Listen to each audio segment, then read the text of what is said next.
नमस्कार, स्वागत है आप सभी का। मैं हूं आपके साथ प्रीति। आइए खबर दोपहर की शुरुआत करते हैं सुर्खियों के साथ। सुप्रीम कोर्ट के जजों के मुद्दे पर बार एसोसिएशन की बैठक आज। प्रशासनिक कामकाज को लेकर उठी चिंताओं पर होगा विचार। बीजेपी ने कांग्रेस पर लगाया राजनीति का आरोप।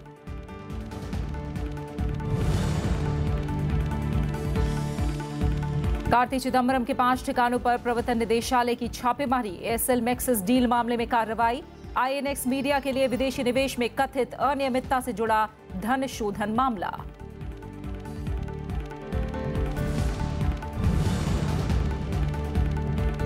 देश भर में लोहड़ी की धूम। रविवार को मनाया जाएगा मकर संक्रांति और पोंगल का त्योहार। राष्ट्रपति रामनाथ कोविंद और उपराष्ट्रपति एम वेंकैया नायडू ने दी बधाई।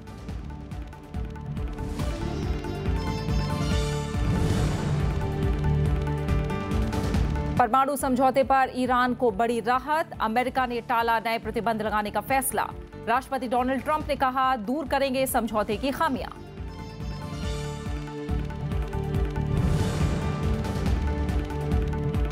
और सेंचुरियन टेस्ट में दक्षिण अफ्रीका ने जीता टॉस। पहले बल्लेबाजी का फैसला। पार्थिव पटेल और केएल राहुल को मिला मौका।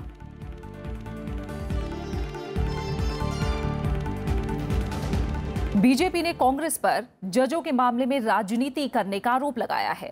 बीजेपी प्रवक्ता संबित पात्रा ने कहा कि भारत पूरे विश्व में अपनी न्यायिक प्रक्रिया के लिए जाना जाता है, लेकिन इसे लेकर कांग्रेस राजनीति कर रही है जो ठीक नहीं है। उन्होंने कहा कि यह विषय न्यायपालिका का अंदरूनी मामला है। संबित पात्रा ने कहा कि अटॉर्नी जनरल ने इस मुद्दे पर अपनी राय दे दी है और किसी भी दल को इस मुद्दे पर राजनीति नहीं करनी चाहिए।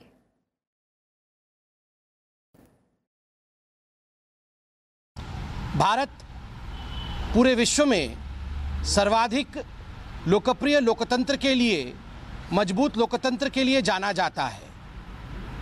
और जो कॉन्स्टिट्यूशनल स्ट्रक्चर है, स्कीम है, जो संवैधानिक स्कीम है भारत का, उसमें न्यायपालिका अर्थात जुडिशरी का एक सशक्त और एक इंडिपेंडेंट स्थान है। आंतरिक विषय जो न्यायपालिका के होते हैं, जो जुडिशरी के इंटरनल विषय होते हैं, उनको सड़क पर लाके राजनीति करने का प्रयास जो कुछ राजनीतिक पार्टी के लोग कर रहे हैं वो अनुचित है। यह विषय न्यायपालिका का आंतरिक विषय है। अटॉर्नी जनरल ने अपना मंतव्य रखा है। इस पर किसी प्रकार का डोमेस्टिक पॉलिटिक्स अर्थात घरेलू राजनीति, और वह भी निम्न स्तर की राजनीति, कभी भी नहीं होनी चाहिए। और इस मसले पर सुप्रीम कोर्ट बार एसोसिएशन ने आज शाम बैठक बुलाई है। इस दौरान जजों की चिंताओं के मसले पर विचार विमर्श किया जाएगा। पूर्व अतिरिक्त सॉलिसिटर जनरल और सुप्रीम कोर्ट बार एसोसिएशन के अध्यक्ष विकास सिंह ने कहा कि सुप्रीम कोर्ट लोकतंत्र का मजबूत स्तंभ है और सभी को इसकी रक्षा करनी चाहिए। इससे पहले शुक्रवार को अटॉर्नी जनरल के वेणुगोपाल ने जजों की प्रेस कॉन्फ्रेंस पर अपनी राय दी। उन्होंने कहा कि स्थिति से बचा जा सकता था।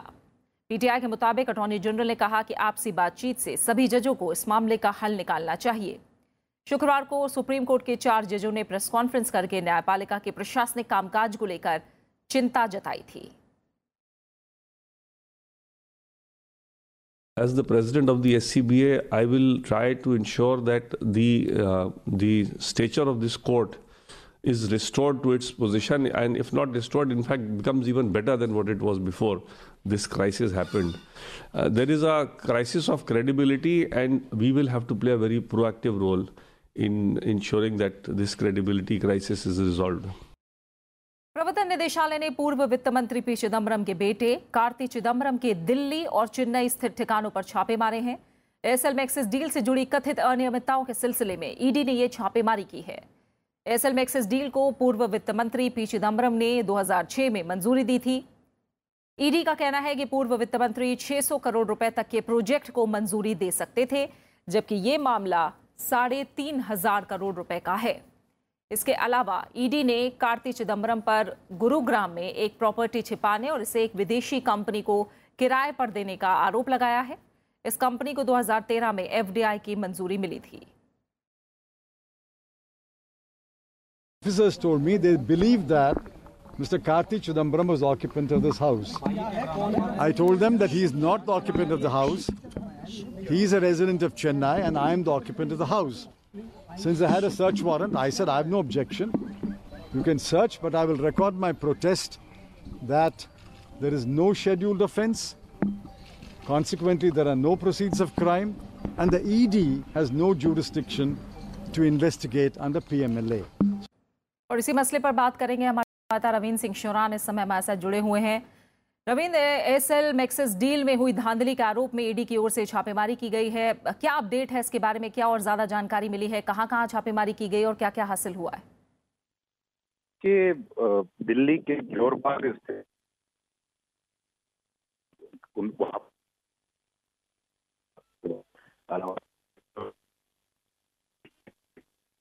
रविंद्र, आपकी आवाज हम तक सही तरीके से नहीं पहुंच पा रही है। आपको बता दें कि प्रवर्तन निदेशालय ने पूर्व वित्त मंत्री पी चिदम्बरम के बेटे कार्ति चिदम्बरम के दिल्ली और चेन्नई स्थित ठिकानों पर छापे मारे हैं और एयरसेल मैक्सिस डील से जुड़ी कथित अनियमितताओं के सिलसिले में ईडी ने यह छापेमारी की है।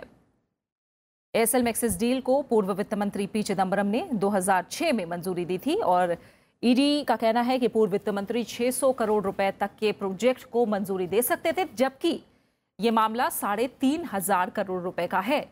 इसके अलावा ईडी ने कार्ति चिदम्बरम पर गुरुग्राम में एक प्रॉपर्टी छिपाने और इसे एक विदेशी कंपनी को किराए पर देने का आरोप लगाया है। रविंद्र, आपकी आवाज हम तक सही तरीके से नहीं आ पा रही थी और क्या जानकारी मिल पा रही है आज की छापेमारी को लेकर? दिल्ली और चेन्नई के अलग अलग ठिकानों पर जो है आज सवेरे से एनफोर्समेंट डायरेक्टर प्रवर्तन निदेशालय की तरफ से रेड मारी गई है।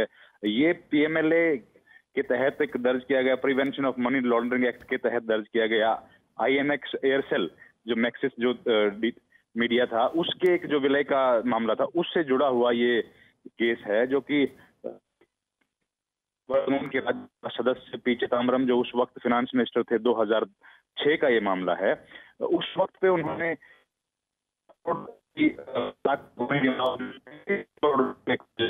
वो सैंक्शन कर दिया था। प्रवर्तन निदेशालय ने एक एफआईआर में आरोप लगाया है। जी, लग रहा है कुछ कनेक्शन में दिक्कत है और हमारे संवाददाता की आवाज़ फिलहाल हम तक सही तरीके से नहीं पहुंच पा रही है। आइए हम खबरों में आगे बढ़ते हैं और आगे की खबरों का रुख करते हैं। प्रधानमंत्री नरेंद्र मोदी ने युवाओं से जॉब क्रिएटर बनने की अपील की है। राष्ट्रीय युवा महोत्सव को संबोधित करते हुए कल उन्होंने कहा कि युवा नई शुरुआत करने से पहले घबराए नहीं और सरकार और पूरा देश उनके साथ है।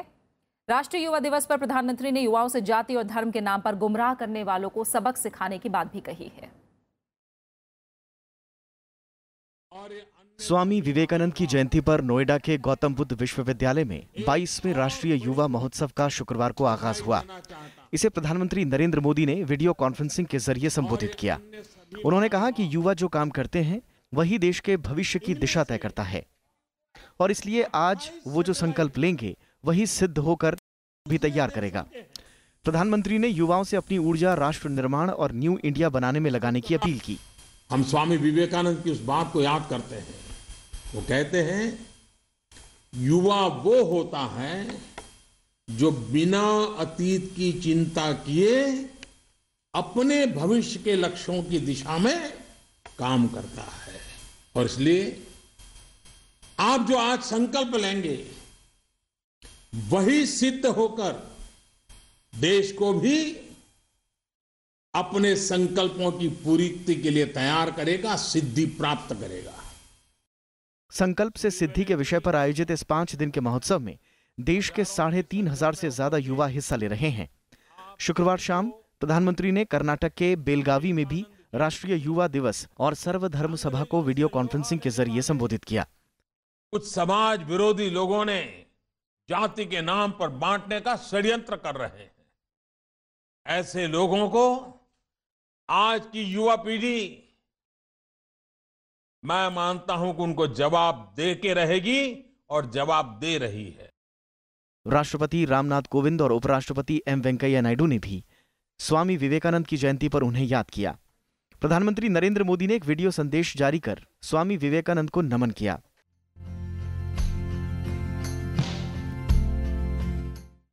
दुनिया भर में भारतीय संस्कृति को गौरव और सम्मान दिलाने वाले स्वामी विवेकानंद का जन्म 12 जनवरी 1863 को कोलकाता में हुआ था। उनका वास्तविक नाम नरेंद्र नाथ दत्त था। रामकृष्ण परमहंस से मुलाकात के बाद वो आध्यात्म की राह पर चल दिए। संन्यास लेने के बाद उन्होंने पूरे भारतवर्ष की यात्रा की। 1893 में अमेरिका के शिकागो में हुई विश्व धर्म महासभा में स्वामी विवेकानंद ने अपने भाषण से पूरे अमेरिका और यूरोप का दिल जीत लिया था। 4 जुलाई 1902 को उन्होंने महासमाधि ले ली। उन्होंने रामकृष्ण मिशन के जरिए विश्व बंधुत्व और मानव सेवा के मूल्यों को दुनिया में पहुंचाया। Bureau report, Rajya Sabha TV. और खबरें जारी हैं, लौट रहे हैं एक छोटे से ब्रेक के बाद।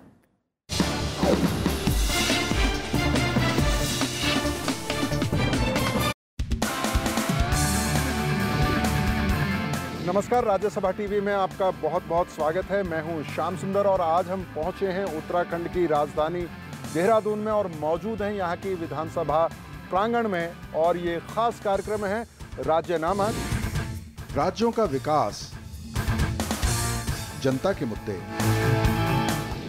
मणिपुर, मिजोरम, त्रिपुरा, नागालैंड, अरुणाचल, हिमाचल और जम्मू कश्मीर, हिमालय की बेल्ट के जितने राज्य हैं, ये इन सारे राज्यों में कहीं नंबर 1 है तो मेरा उत्तराखंड है। पर्यटन की तो बात करते हैं, लेकिन आज हालात ये है कि गांव में भी कोई जाना नहीं चाहता है। न अधिकारी जाना चाहते हैं, न नेता जाना चाहते हैं, और न जाने क्यों सबको मैदान, और मैदान में भी देहरादून रास आता है। एक प्लान है मजबूरी का प्लान, फोर्स प्लान, जब गांव में अवसर नहीं है, वो इस समय चिंता का विषय है। जब तक पहाड़ों का विकास नहीं होगा तो उत्तराखंड का विकास नहीं हो सकता है। इसलिए मेरा कहना सिर्फ यही है कि गैरसैंण में राजधानी होनी चाहिए। जिस दिन हमारा राज्य बना था उस दिन 5565 किलोमीटर की सड़क थी। आज लोगों को मालूम है 32,500 किलोमीटर सड़क हो गई। नए सिलसिले का आगाज देखिए राज्यनामा, सिर्फ राज्यसभा टीवी पर।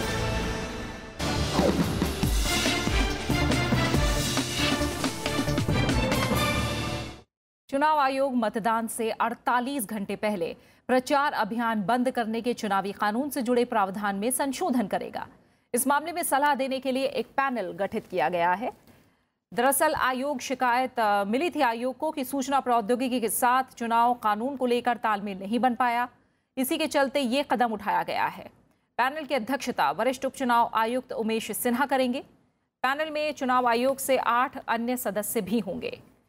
समिति में कानून मंत्रालय, सूचना प्रौद्योगिकी मंत्रालय के साथ साथ सूचना और प्रसारण मंत्रालय से एक सदस्य शामिल होंगे।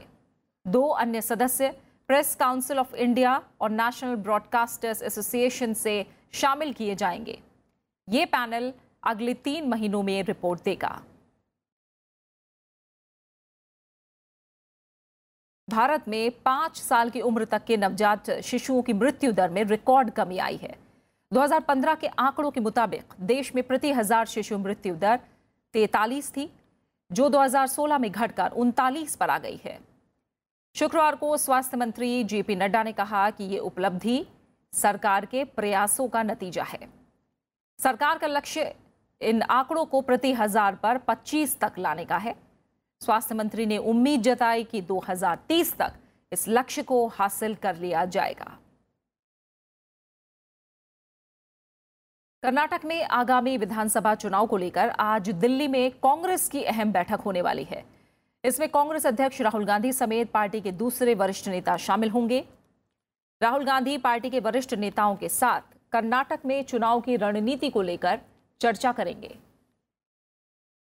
कर्नाटक के मुख्यमंत्री सिद्धरामैया भी इस बैठक में शामिल हो रहे हैं।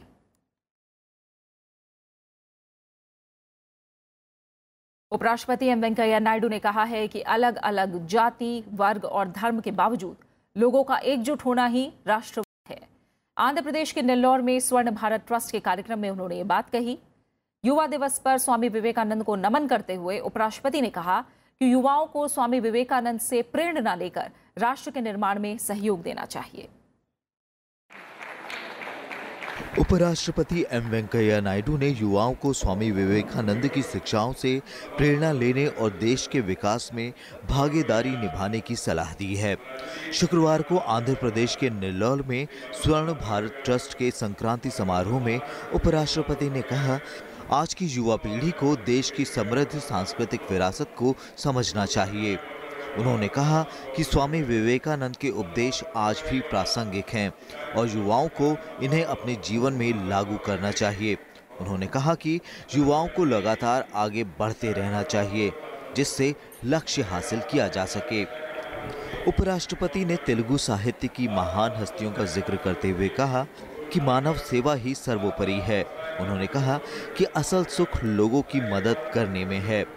राष्ट्रपति ने ये भी कहा कि कला को धर्म, जाति या सीमाओं में बांधकर नहीं रखा जा सकता।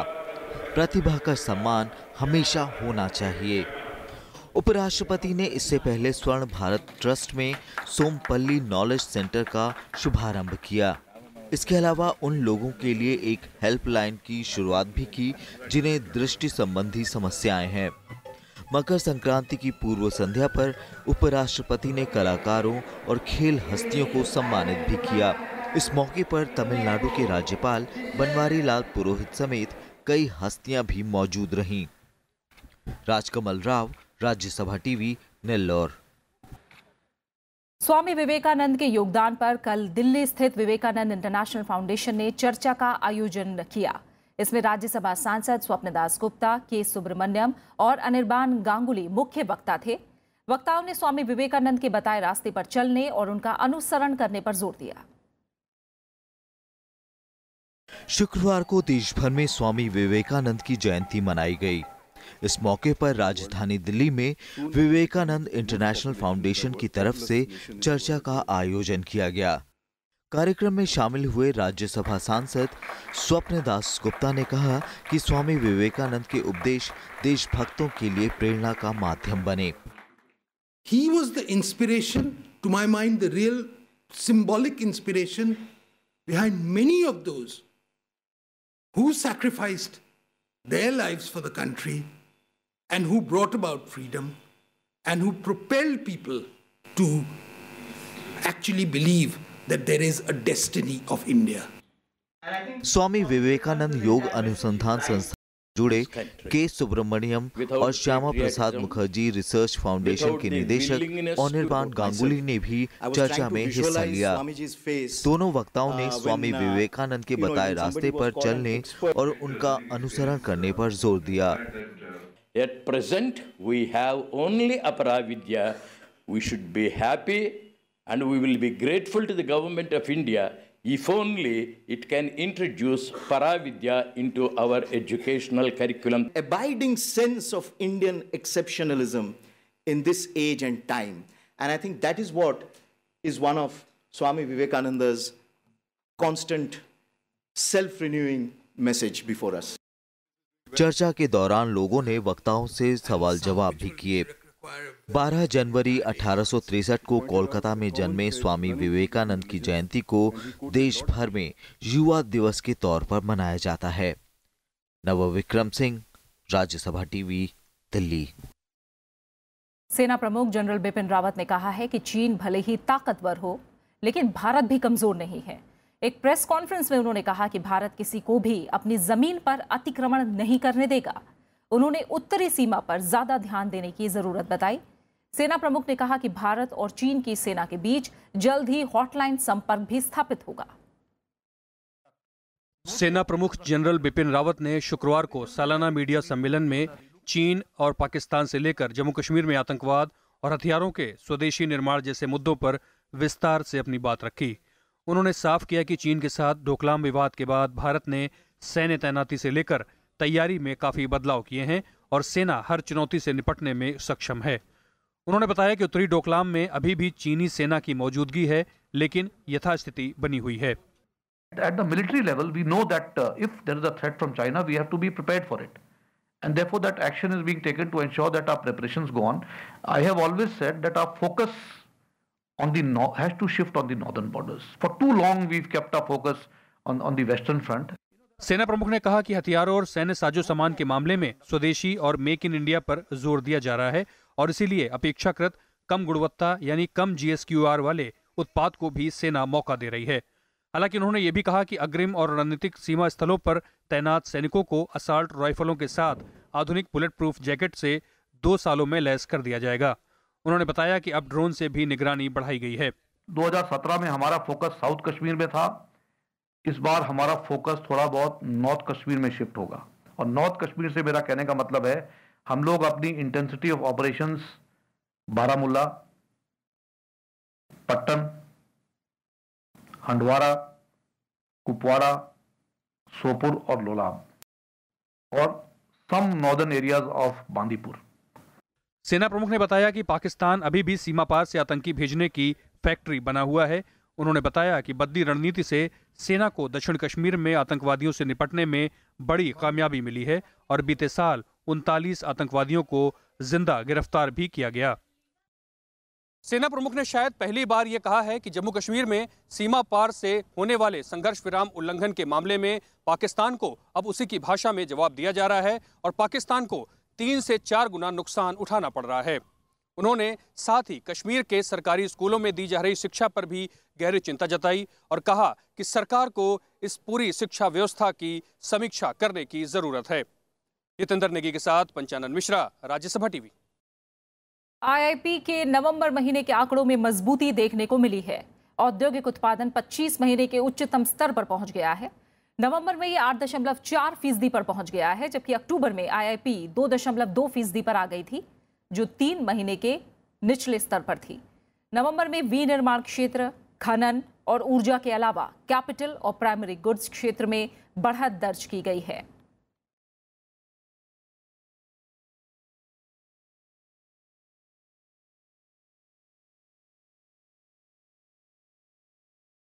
वहीं खुदरा महंगाई में दिसंबर में बढ़ोतरी दर्ज की गई है। दिसंबर में खुदरा महंगाई 5.21% पर पहुंच गई।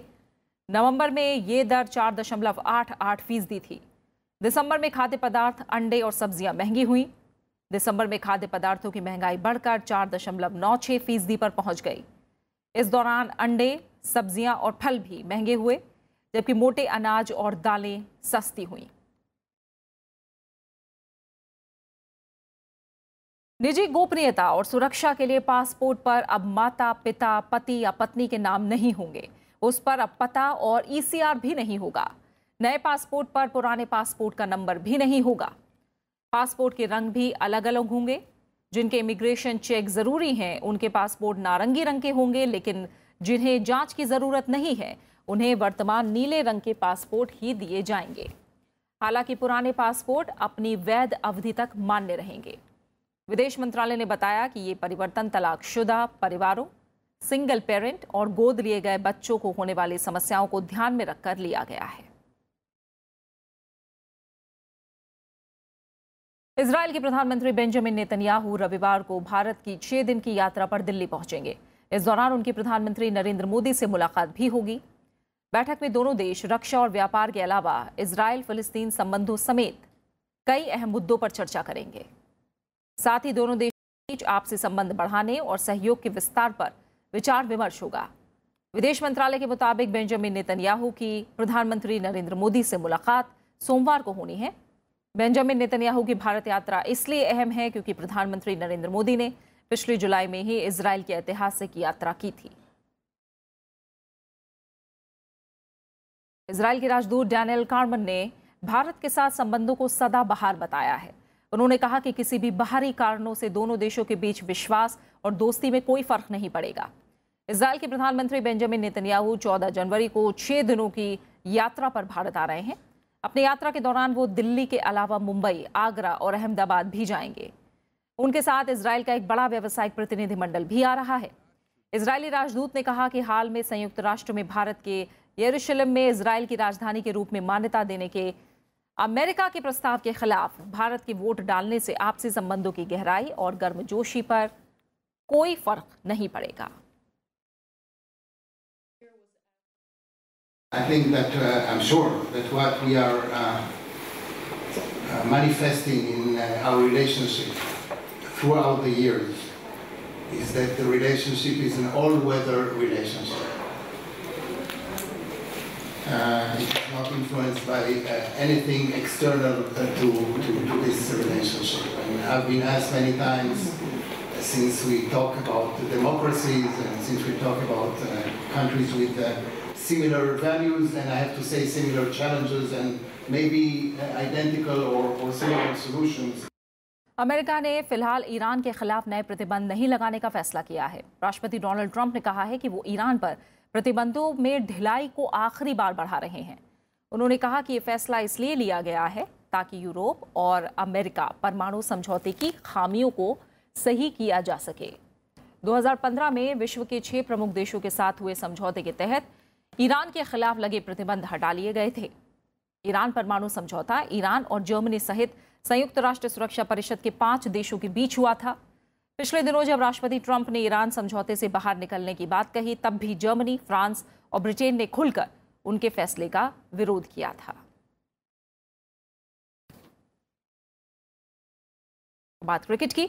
भारत और दक्षिण अफ्रीका के बीच आज से दूसरा टेस्ट मैच सेंचुरियन में खेला जा रहा है। टॉस जीतकर मेहमान टीम ने पहले बल्लेबाजी करने का फैसला किया है। इस मैच में टीम इंडिया की कोशिश जहां मैच जीतकर सीरीज में बराबरी की होगी, वहीं दक्षिण अफ्रीकी टीम मैच जीतकर सीरीज में निर्णायक बढ़त बनाने की कोशिश करेगी। टीम इंडिया को सीरीज बचाने के लिए इस मैच में हार से बचना होगा। फिलहाल दक्षिण अफ्रीका सीरीज में 1-0 से आगे है। केप टाउन में खेले गए मैच में टीम को 72 रनों से हार का सामना करना पड़ा था। देश के कई हिस्सों में आज लोहड़ी का पर्व पूरे उल्लास के साथ मनाया जा रहा है। नई फसल के स्वागत में लोग जोश से भरे नजर आ रहे हैं। फसलों का ये त्योहार उत्तर भारत, खासकर पंजाब, हरियाणा, हिमाचल प्रदेश और दिल्ली में पूरे पारंपरिक अंदाज के साथ मनाया जा रहा है। लोगों ने आग जलाकर और नाच गाकर त्योहार मना रहे हैं। नई फसल आने से जुड़ा यह त्योहार आपसी सद्भाव, प्रेम और भाईचारे का संदेश देता है। राष्ट्रपति रामनाथ कोविंद ने इस मौके पर देशवासियों को बधाई दी है। साथ ही उपराष्ट्रपति एम वेंकैया नायडू ने भी इस मौके पर देशवासियों को बधाई दी है। और इसी के साथ फिलहाल खबर दोपहर में इतना ही। इजाजत दीजिए। नमस्कार।